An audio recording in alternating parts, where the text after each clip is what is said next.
Hey, everybody. Welcome to Big Blend Radio with Nancy and Lisa, the crazy mother-daughter travel team on the Love Your Parks tour and publishers of all kinds of digital magazines, all under Big Blend magazines. Today, we're excited to welcome Author-Ariane-Torres. She is joining us to talk about her debut novel. It is out now. It's called We Are the Kings. It's a perfect read for Women's History Month, or really for family history enthusiasts. Anyone who wants to talk about or really get in touch with those intergenerational bonds between women. And also, when you think about it, those bonds that are so crucial as we face struggles throughout years. But these are different generations, which is always interesting. So I encourage you to go to her website. It's Ariane Torres, and that's Ariane-Torres. I'm just proving I can spell, ArianeTorres.com. But welcome. How are you, Ariane?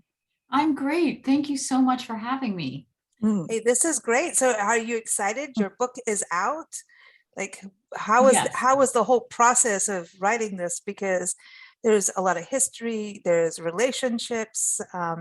It's not a light, easy, like, hey, let's just write a book. That's funny. Yeah, my friend is always I had a daughter recently, and my friend was like, your daughter is so intense, just like you. I mean, she's 3, but yeah, I guess that came across in my book. But yeah, it's been a really cool process, and I actually started it maybe 8 years ago. Wow.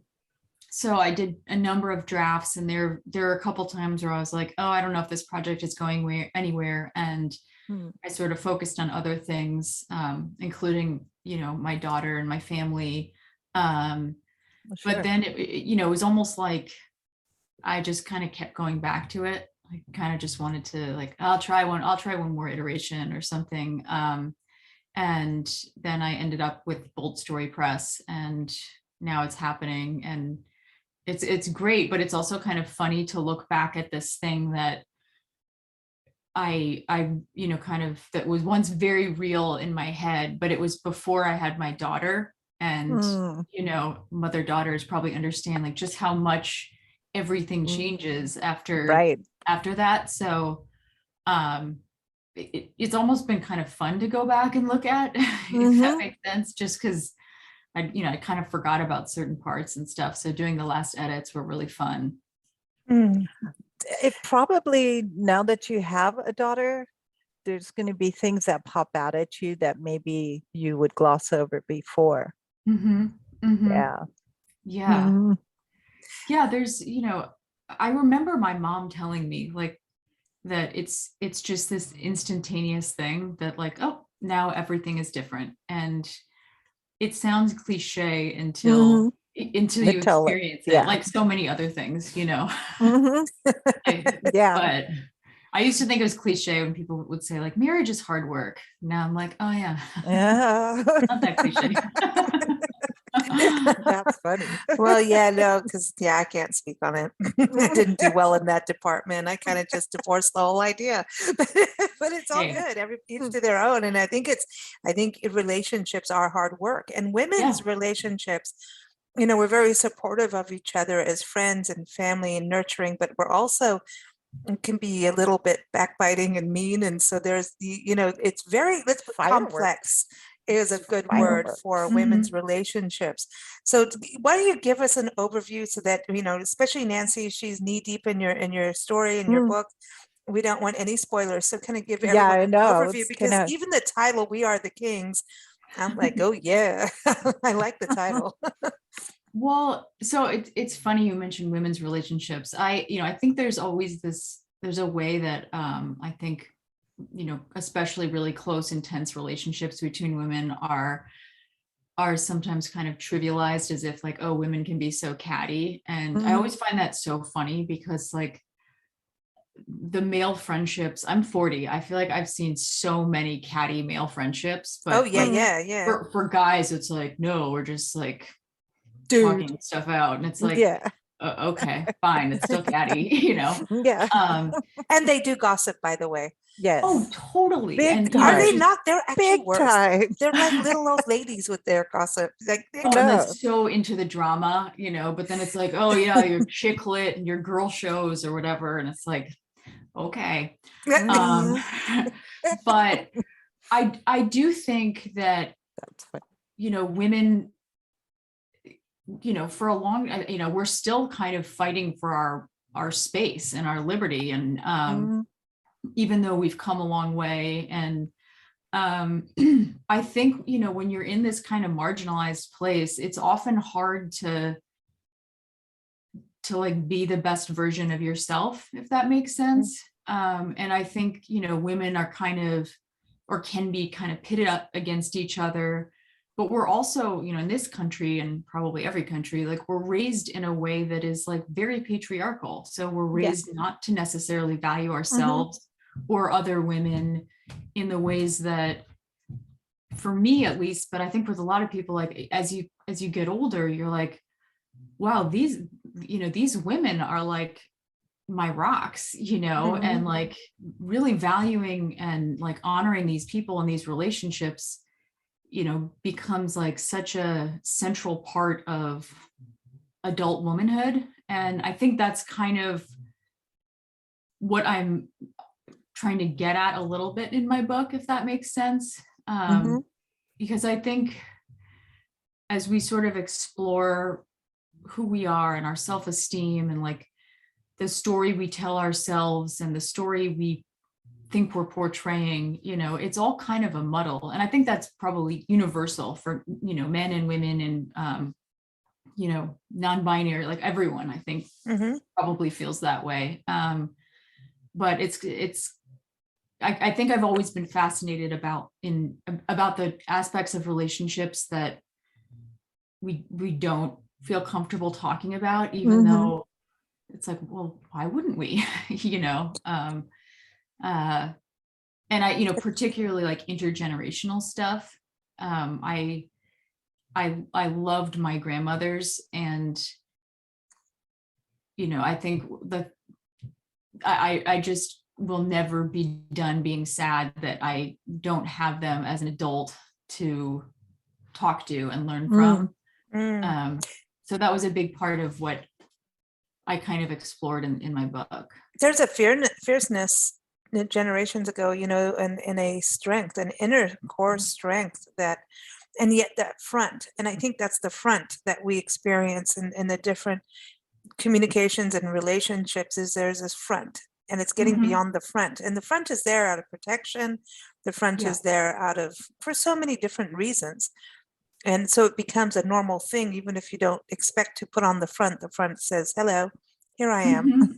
You know what I mean? And I think that's it. And I think it comes from, World War II, the Depression, the Dust Bowl. Think about all of that women have been through. And even Vietnam, you think about women that watched their sons go off, and women that were in the war, as nurses. And, I think the wars changed women in a way too.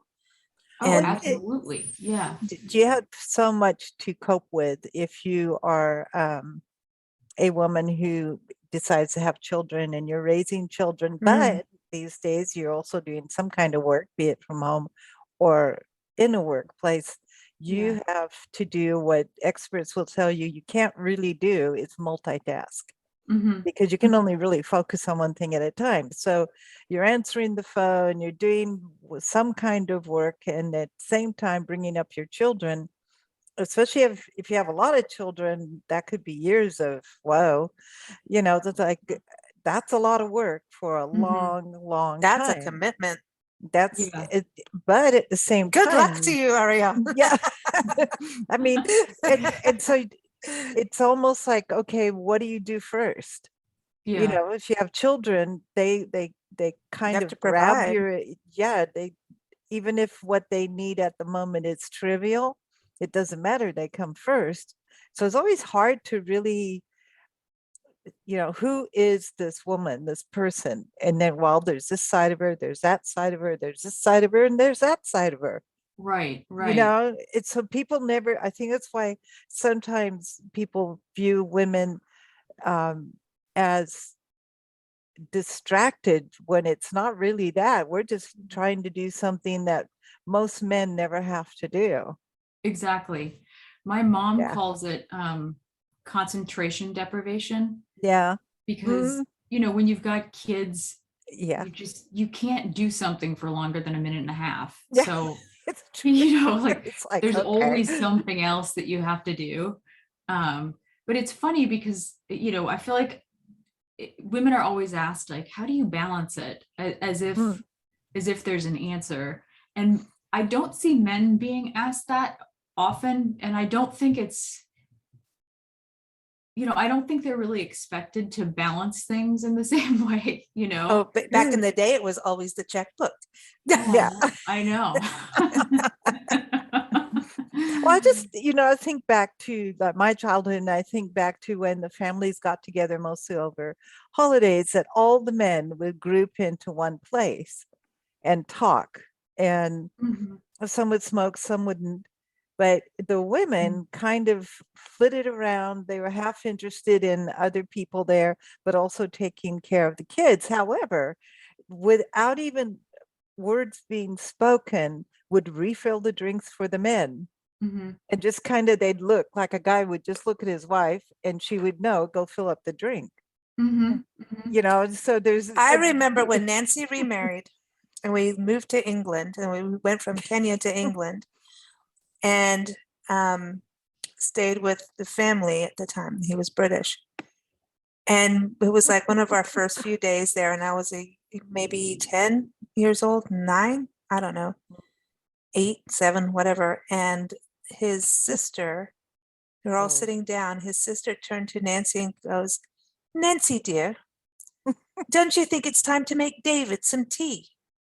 And Nancy, Wow.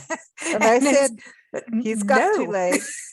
That was my answer. I just told you what it was like. He's got 2 legs. It was like for this you. whole, Yeah, it just like, what? it just, and I don't, I'm like, did I say that? It was like a pin drop to Nancy. I mean, even as a kid, I was like, Uh-oh. what is that?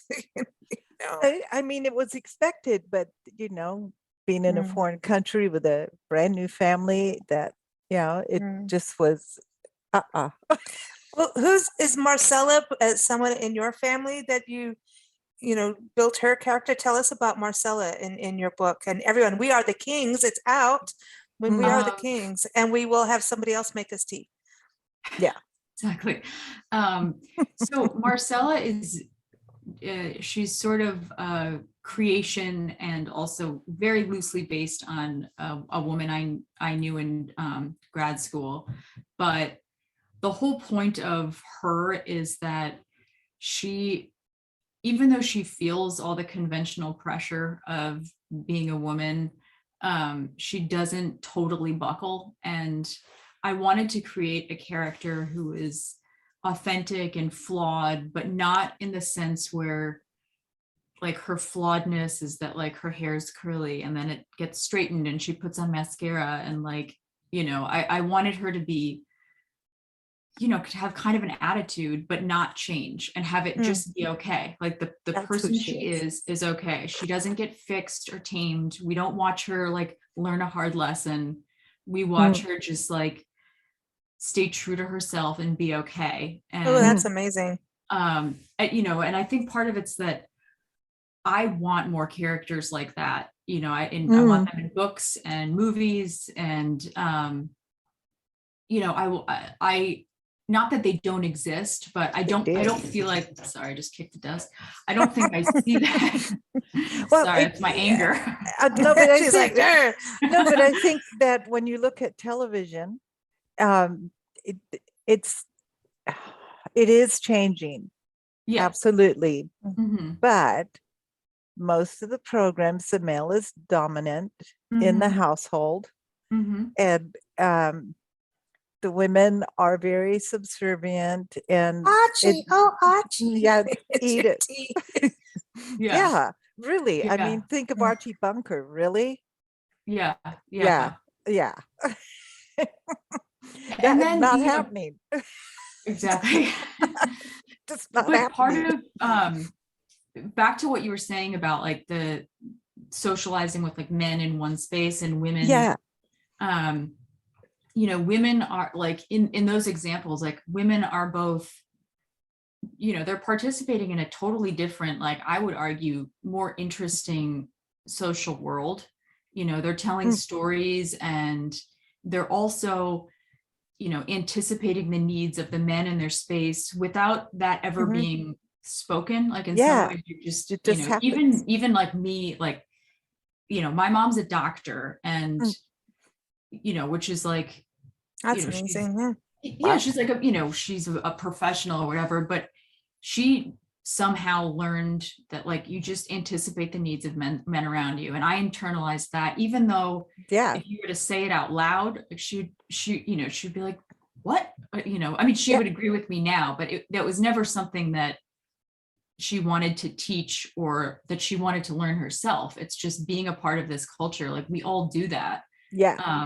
And the title of my book is sort of about like, we actually have a ton of power. And the argument is Marcella, the character, is talking about Virginia Woolf. And she's saying that in her interpretation, Virginia Woolf is saying that, well, all these women are sitting in these Victorian rooms talking, and they're reinforcing these narratives about men.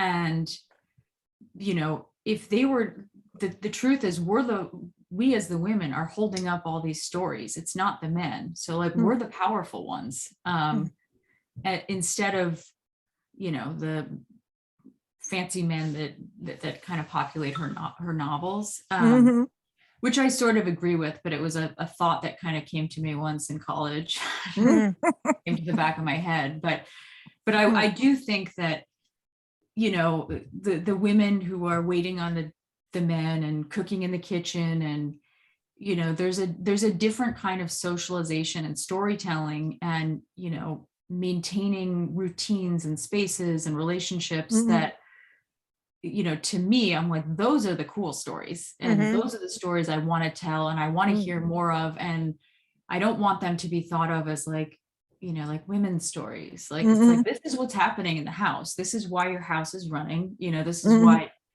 many businesses and hospitals and all kinds of other things are running too, by the way, Yes, but, exactly. So that was kind of my intention, to sort of explore all these relationships in my book. But I wanted the anchor to be Marcella, who is like, she's sort of strong enough to accompany the other women in her families as she's observing them currently, or hearing about the storms they've weathered that are, kind of not directly, but in some ways directly and indirectly, I guess, related to their being women.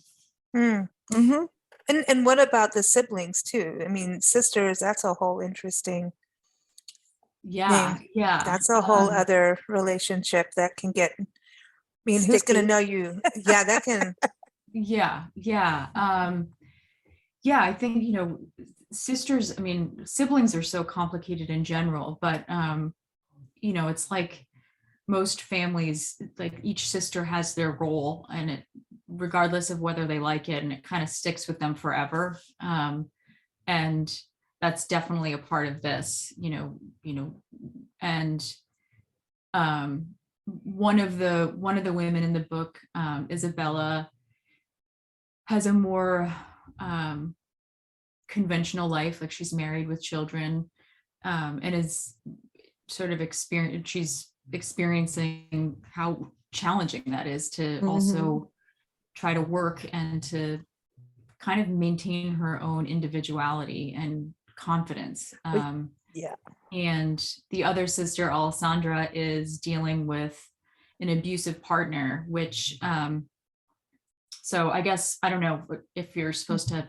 warn people about that, because that obviously can be traumatic to read about, particularly for people who've dealt with that kind of thing. But I wanted to include that because I think that, both physical and psychological abuse are pretty pervasive, but I think there are ways where, like, we kind of sometimes think, well, it only happens to these particular kinds of women, and without meaning to necessarily, that can mean stuff about class or race or education, And it's just not true. That's No. not, it happens to No. everyone. And well, and almost everyone in some form, somewhere, someone wants to have some kind of control and power. And it's just, Yeah. it can happen in your workplace. It can For happen, sure. Yeah. it's, and I think it's important to be out there. It's for someone who's gone through it, it could be traumatic, but you already know about it. You know what I mean? Yeah. It's not, Yeah. you have the option to go, okay, I'm not going to do that today. But it's something that if, tell me one person who hasn't been touched by it in some way, whether it's a friend who's gone through it, we're just not a clean world. Exactly. No. Yeah. Yeah. We're just not. I think talking about things is how you take Exactly. steps to remedy and solve, because I think it would be very sad to be going through something, emotional, physical trauma and abuse, and keeping it all closed into yourself, thinking that you're to blame for it and that it's only happening to you. Not that you want it to happen to other people, but you need to feel not alone. Yeah. I think there's I would argue that to me, the best thing about literature is that it makes you feel less alone. Yeah. Oh yeah. And, to sort of, even if it, especially if it's you're reading something where you don't really know that you're relating to the character or something. And then it's like, I feel that too, Yeah. and then at the same time, you're learning all about all kinds of different experiences. But I went back and forth about like, how explicit should I be? How direct should I be about, what this kind of thing could feel like? And I wanted to make sure it was clear, like the character who experiences it is very smart. And, she's got the academic accolades in the family. And partly because I feel like there's this kind of rhetoric about like, well, like, why would a woman go back? Like, she's stupid, as if that's what it's about, or as if it only happens to women who aren't smart or something, or who aren't, accomplished or something. And so, it's just another way that makes it harder and lonelier to deal with if you're kind of being told that it has to do with something you've done wrong, or a decision you made, and it's just not true. It's just like the whole thing about women getting raped because they wore a miniskirt. Yeah. I mean, are we past that yet? You know what I mean? It's like, don't do this because that, and it's like, God, no, you should be able to, I mean, look at doctors. They see naked women all the time. Does that mean they get to rape them? Yeah. And is it the patient's fault? Seriously? Come on. I mean, quite frankly, I'm sure you'd go to jail for it, but if you want to run down the street naked, I don't think that you're asking to be raped. It might not be the smartest thing to do because you are aware that not everybody knows how to handle themselves properly. But if you were to run down the street naked, I do not think that in any way, shape, or form that's not handling yourself properly. No, it's not. But I don't think that gives anybody the right to rape you. Exactly. Yeah. I don't think it would feel good, but each to their own. No, I mean, it would, it's pushing the envelope a little bit, but I don't think that mean that you deserve to be. Exactly, but it's that same narrative that has been going for years, and I think we're kind of getting over it just because we're tired of saying it, but then it's still out there. It's still out there. It's putting the onus on women's behavior as opposed to like to the men. Why aren't we teaching men to behave themselves? Exactly. Like, why isn't, it's like, oh, well, women, it's kind of that thing we internalize early on to, anticipate needs and to not ruffle feathers or intimidate or whatever it is, because there's going to be some kind of punishment, as opposed to like, why don't we teach, help men to have like, respect for women and to figure out like how to develop a self-esteem that isn't dependent on these like really antiquated power relationships, Right. Yeah, and relationships, a lot of them are built on power. Exactly. And that's why they can crumble real fast. A good relationship isn't about who's got the power. Yeah. Hmm. and My- that happens. I mean, it's like they always Mm. say that even with women, oh, well, I'm not going to have sex with you tonight. That's my power. That's Yeah, another weird, well, that's funny. Yeah. I got a Yeah. headache tonight. My mother was an identical twin to my aunt, and my Mm. aunt dated my dad, Oh but God, here we my go. I know my dad married my mom, and I Uh-huh. used to wonder, well, how come? Then Yeah. the older I got, and the more I got to know everybody, like I know saw who my aunt was. She was a lot tougher than my mom, and so after a while, I'm like, oh, that's why, Yeah. because he could really run roughshod over my mom, not my aunt, and yet Yeah. they were identical twins. And then you could say, well, it wasn't facial. Mm-hmm. Mm-hmm. It's That weird. was, yeah, No, it's weird. No, our it's no- family's weird. yeah. But I mean, that's a really, I used to wonder and wonder and wonder, why did he pick her instead of her? And then Yeah. when I got to see how my aunt was, I thought, oh, I can see why now. Yeah. Yeah, Yeah. it was about how he could push my mom around, but not my aunt. She would Mm. never put up with that. Hmm.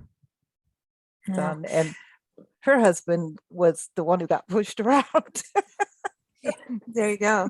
Yeah. Well, but that's a whole other interesting Yeah. relationship, And Mhm. I think it's okay for people to have discussions about their relationships and have agreements. Okay, maybe, oh, you want to be the pushing one? If that's who you are, okay, well, I'm going to do this over here. I don't know. You Mhm. have to have those conversations between men, women, and Yeah. women and women. Mhm. It's an important thing. I do want to ask about the architecture in the book. Nancy's Mm. reading the book, and she's, Nancy's known, and she will not give out everything, but Yeah. she does ruin books for me a little bit because she's like, and she wrote about this, and she just, oh, did this happen? I'm like, okay, thank you. But she Mhm. was talking about one of the characters in the book. I think it was the sisters going to Europe and looking at architecture and commenting Mhm. about architecture being straight lines versus round. And it's something, Nancy, this is kind of dear to our hearts in that, Mm. we lived in Africa for many years, and we always felt this comfort if you go into a hut, an African hut. The round. They're round, and Mhm. they were built round so that evil spirits couldn't lurk in the corners and Mhm. have a hiding place. So this was like everything is open, it's round, and there's a deep comfort in a Mhm. round. And I look at ancient, not just African, it's even in Europe. Some of these ancient earthworks were always circular, more Mhm. natural. So it's an interesting thing going from that, and it's weird how there is comfort in round versus Mhm.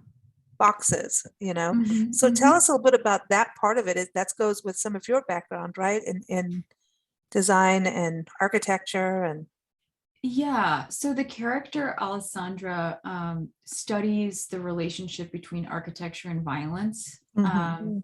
So she's going back and looking at concentration camps, and she's she's Whoa. incredibly struck by the fact that, she's looking at all these design decisions as somebody who studied architecture, and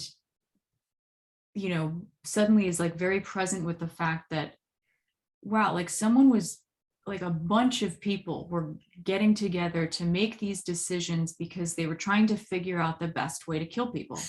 And that's a crazy oh, that's messed up. right, Mhm. but that's what those buildings were for, and I Wow. it's kind of crazy to, when you think Mm. about something like the Holocaust, it's like we kind of think about it as like an isolated horrible thing, which in some ways it is, but also, it was like years of developing this strategy to eradicate a group of Mhm. people. And in design school, I looked a lot at prison architecture, which is Mm. what I did my thesis, was based on, like, Wow. kind of reimagining how we could build a prison. And I was really struck by, it's like we have entire economies that are dependent on these places that have been built to, isolate people, which we know is cruel and unusual, and Mhm. so detrimental to mental and physical health. And they're meant to contain people. They're not about reform or Yeah. rehabilitation. No. They're not places that, we're not thinking about the dignity of the people in prison. And that is, it's like factory farming. Well, I mean, how do you rehabilitate somebody when you're treating them legally as bad as you possibly can from a legal standpoint even? Yeah, I mean, How do you really, that's not about rehabilitation at all. Yeah. That's just, we don't want to think about you anymore and we don't want you around us. And women are now this upsurge of women in prisons now because of the opioid crisis, drugs, it used to be women. Oh, there's a woman that got, women in crime, it's big compared to what it was. It's massive. And a lot of it is just really desperate situations that women found themselves in, Yeah, and it's, there's a startlingly high percentage of women who are there because of men, they're either, exactly. Yes, huge. Like defending somebody, or there's a domestic situation, or, there's just trafficking. Yeah. And, women just, like, part of, I think a lot of people in our country and other places, like, we're not, someone like me, like I haven't had to deal with the madness of the prison system personally. I have, because I studied it in grad school. So I went to prisons and met people in prison and things like that. But that's still shocking to your system. Yeah. But it was eye-opening, because they're kind of tucked away for the most part. And, we're not thinking about, like, for a Western country, or, we have a shockingly high number of people in prison for really, really long times. And we have a very punitive culture. And, if you look at examples of other countries, like, it's just very different. And it just, when I was in design school, I came across some writing about, like, there are a bunch of architects who are saying, like, doctors take the Hippocratic Oath to, like, and architects should do the same thing. Like, we should not build things that we know destroy people, like isolation, and so then it's kind of like, it just kind of got me thinking, and not that I have an answer, because, there are a lot of people who should be in prison. There are a lot of people, and there are a lot of people who do get rehabilitated in prison. Like, I've met a ton of them, and they blew me away. But there's still the stigma of, like, even if you go to prison and you spend 25 years and you get degree after degree and volunteering and doing everything you can to better yourself, you still come out and you're not even starting at ground zero. Like, you're starting so far below, and and you're looked down upon, no matter what. It's like, oh, it's also similar in England. Well, remember the Mickey Cripps from LA Guns is a band. They created a new band called the Brutalists, which turned us on to brutalism as architecture. And, I was like, we lived in England at the time of when it was, make tea. And I remember seeing that, and it was during the punk era, going like, look, we may have and you think about kids growing up and women in these situations. Here's the housing. It's this dark, dreary, like, you're not worth anything. So maybe just because you're unfortunate in times right now financially, let's just make you feel like utter crap in where you live. It's brutalist architecture, and we have it in LA. We have it in this country too. Well, it's just probably like, here's like cheaper. It's like creating this mass ghetto and wanting people to stay in this, or you know what I mean, or like make them. It doesn't make you feel like you can move on up. Whenever you feel like you can move on up is when you've had an inch of success. Even just a little sprinkle of success gets you eager for the next bit of success. It's the positive drug. There's other drugs Yeah. that you go, oh, I'm going to chase that forever. But success is the same way. And to move forward in life, you need to have that nurturing that I can do it and have those successes. But when you're living in a brutalistic society and you're surrounded and living within brutalism architecture where it's like right now our country, the tree equity, there's a American Forest did satellite imagery of our tree situation in this country. And if you are living in a brutalist community, I was going to say underprivileged community, you don't get the trees, You which don't means get now you're going to trees. the doctor more for asthma. Now you're going, oh, let's put a new park in, which is another thing we do is document parks. But guess what? It's on the rich side of town. Right. Or the white side of town. Sorry, but true. Yeah. So with global warming, it's like places where, people with less money live are going to get hotter. They're going to be more affected by floods. It's just. And there's, that develops an anger, and I think that's what people maybe you don't really see so much when you're watching TV and such, the development of anger from early age, day after day after day, of being kind of stuck in kind of a class, and finally getting to a breaking point. Not saying that you should go out and break the law or something like that, but I can see where, some people have it a lot tougher no matter what they do. And, and eventually people do have breaking points, and it might result in breaking the law. Well, I was very surprised, when at first I was just in grad school. At first I was just looking at, how do we build these places? And, there are countless examples in all kinds of environments where, we know that somebody can behave one way in one place and very differently in another. And if you can kind of mess with design to, like make it light and feel safe, or a little bit of like trees, people feel better. And, there's all kinds of things you can do to make people feel kind of on edge. And a lot of the time, people who end up in prison are not the people who have the cognitive resources to work through being, like they being kind of scared and humiliated all the time. So it's just like incredibly challenging psychologically and emotionally, just to like navigate life there. And when the time I've spent in prisons, I was, it's jarring,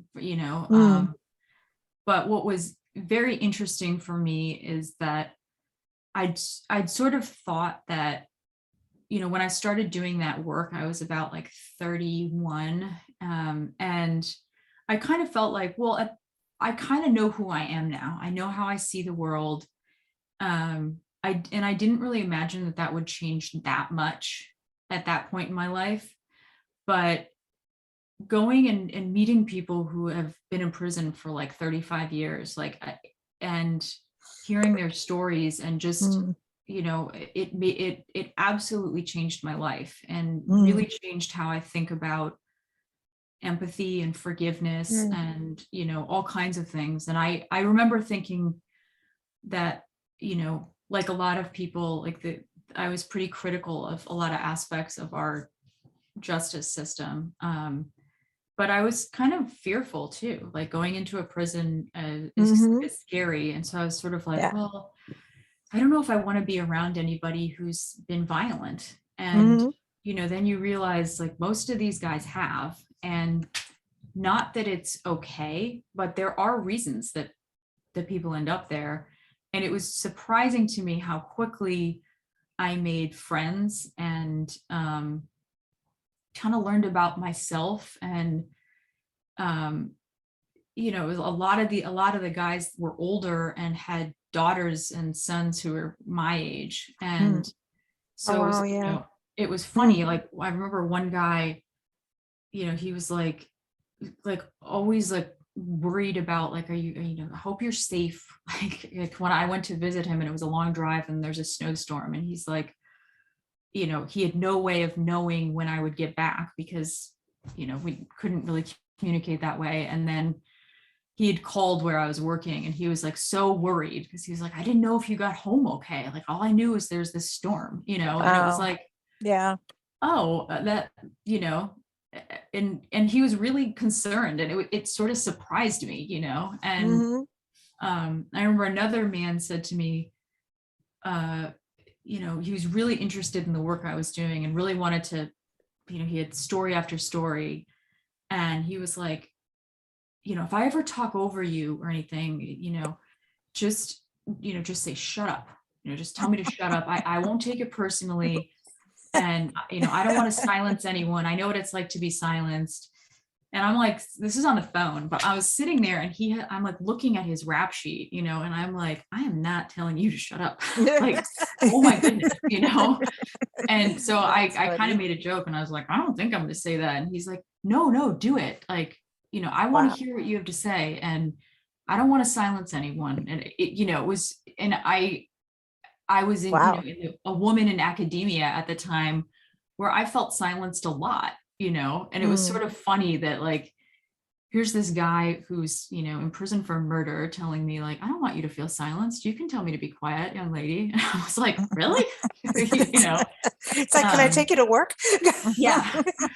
But it's just kind of an example of, like, you know, we're all in our bubbles. And when we get out and meet other people who are really different from us, you know, there's so many more things that we connect on than we don't, Yeah. you know. And it's like, I find that more and more, but for me, that experience was like, it was just so profound, and it just made me feel, you know, weirdly, like, just so hopeful about the human spirit, you know. Like, You know, I think people innately are good until things shift them the other way. And I always mhm, feel like it goes to survival mode.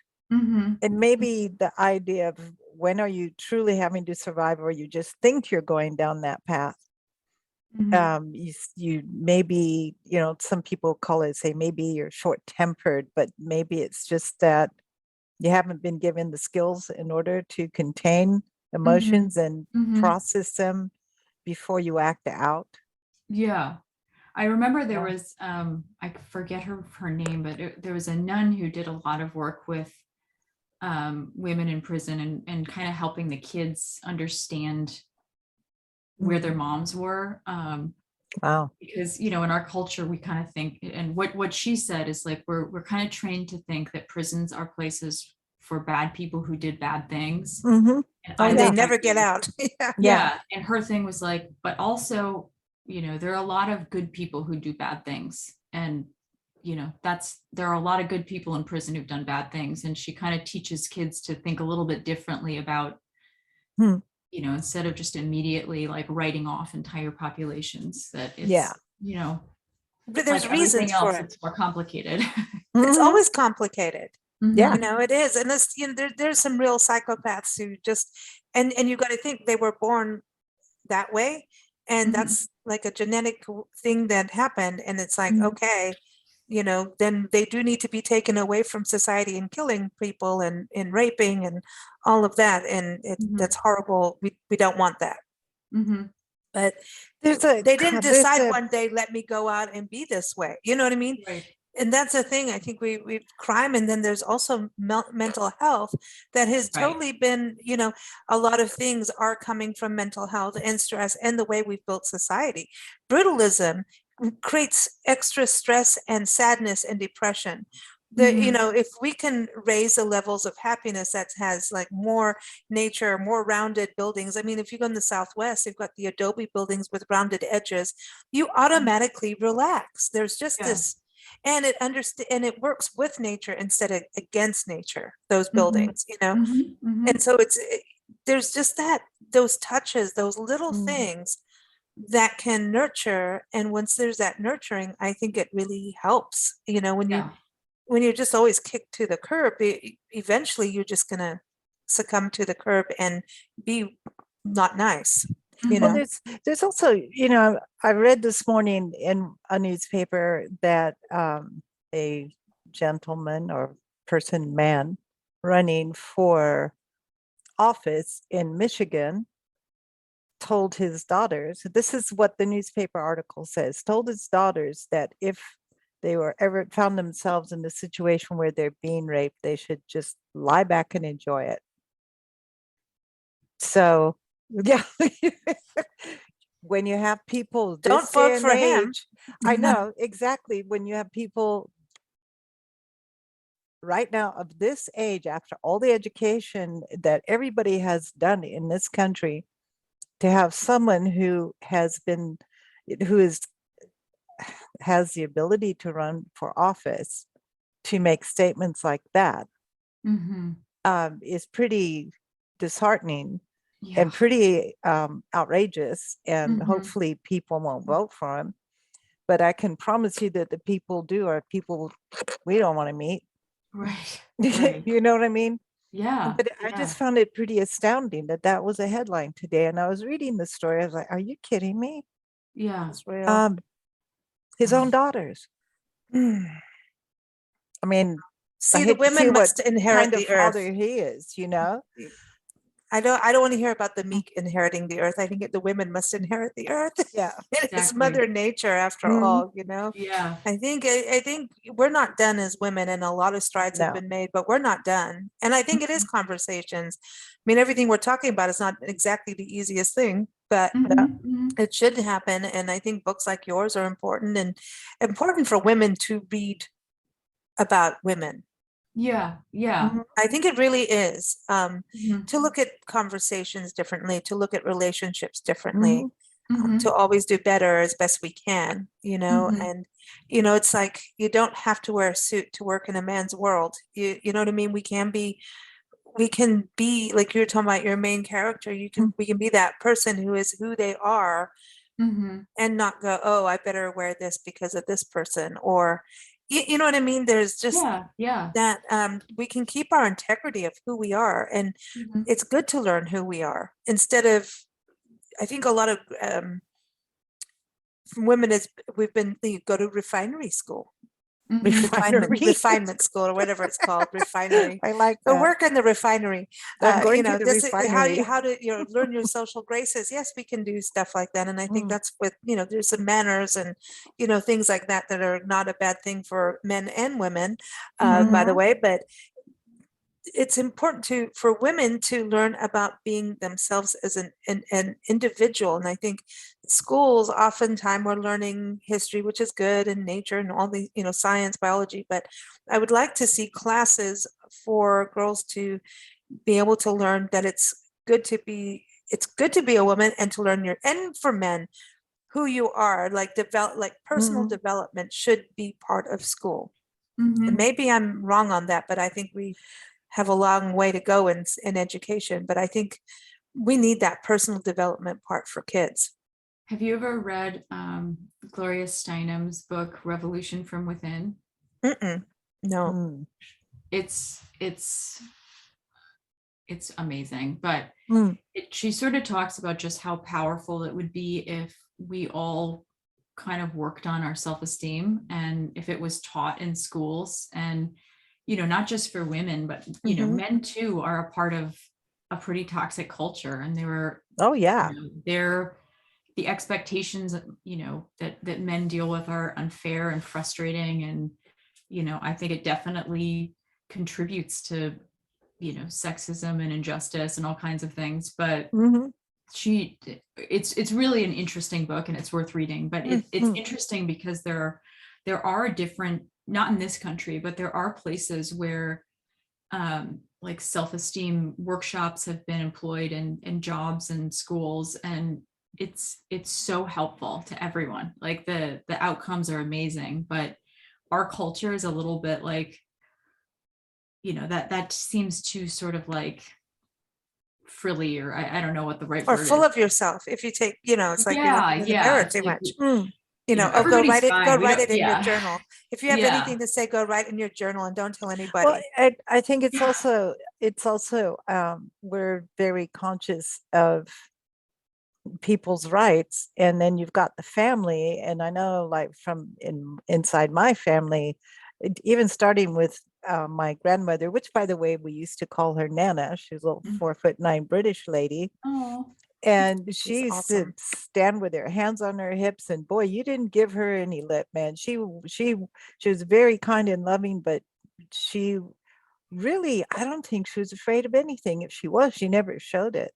And Mhm. she used to explain and explain and explain, oh, well, so and so did this because they were probably feeling this way.